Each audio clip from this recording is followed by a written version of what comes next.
So what's up guys, welcome back again to another vlog. So last day na nga ni Kamo dito sa atin ngayon kasi di-deliver na siya bukas sa Cavite.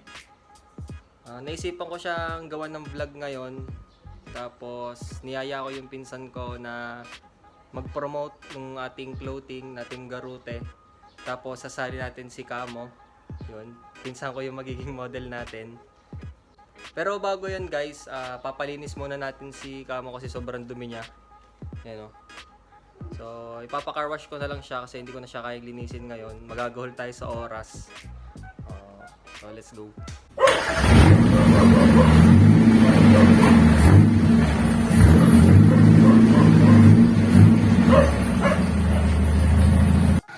So, dito ako guys magpapa-car wash. Yan, detailing, wash, AutoZone. Yan.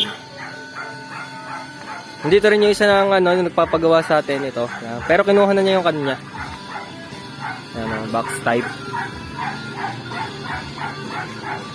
Siyempre si Kamo nandito. Yan. Sabi ko nga kay na kuya, linisin ng ayos kasi bablog ko mamaya. Yan. Bali ito muna papapunas ko sa kanila, itong trapal. Kasi tatanggalin ko yun mamaya pag nag-photoshoot tayo.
So ayan guys, okay nang linisin.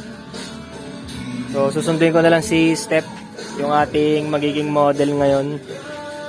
So di ko na pinakabit yung trapal dito sa likod. Ayan, para maporma. Yan, nilagay ko na lang dun. Yan, so let's go na. So ayan guys, nagpagas muna ako ng 500. Yan, bagal lang kasi to gasan. Mamaya na ako magbablog. Kasi nasisita ako dito, bawal mag-cellphone. Baka sumabog tayo. Yun! Ang ating model. Hey! Pakilala ka muna, puta na! Pinsan ako ni RJ.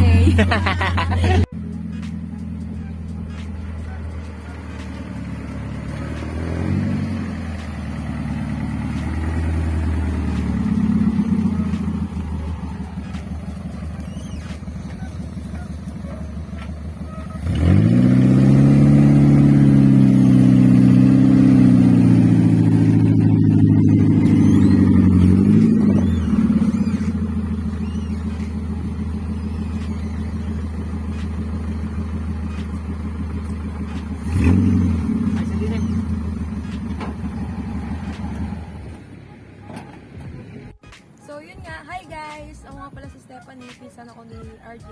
Ako nga pala yung kinukuha niyang model sa clothing line niya, sa Tamiya. So ito nga si Kamo. Yan. So di-deliver na nga ito bukas sa Cavite. Yan. Pero bago natin i-deliver, i-review muna ulit natin siya. Yan. Dito sa labas, naka-headlight tayo na LED. Yan. Yan o. Tapos nagawa na nga pala yung pasadyang bumper. Ito yung gusto nung may-ari. Yan, ganyan na bumper ang trip na. Tapos naka-Watanabe tayo na mags na 15x9 at naka-Raiden Hero R111 na gulong. Yan. Sa mga nagtatanong nga pala, yung paint natin hindi siya sticker. Paint nga Paint nga, hindi yan sticker. Yan. Halos isang buwan yan nung pininturahan. pero kita nyo naman yung quality ng pintura.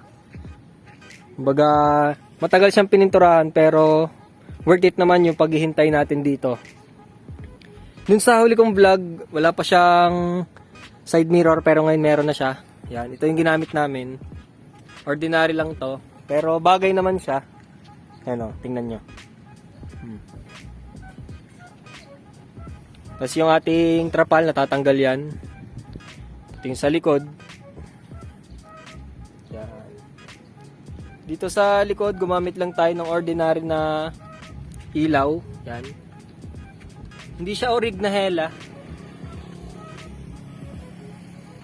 Yan.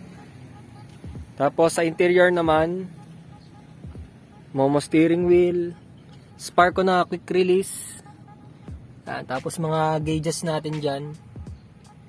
Tapos shift knob. Yon. Tapos naka SR3 tayo na upuan. Tapos takata na seat belts.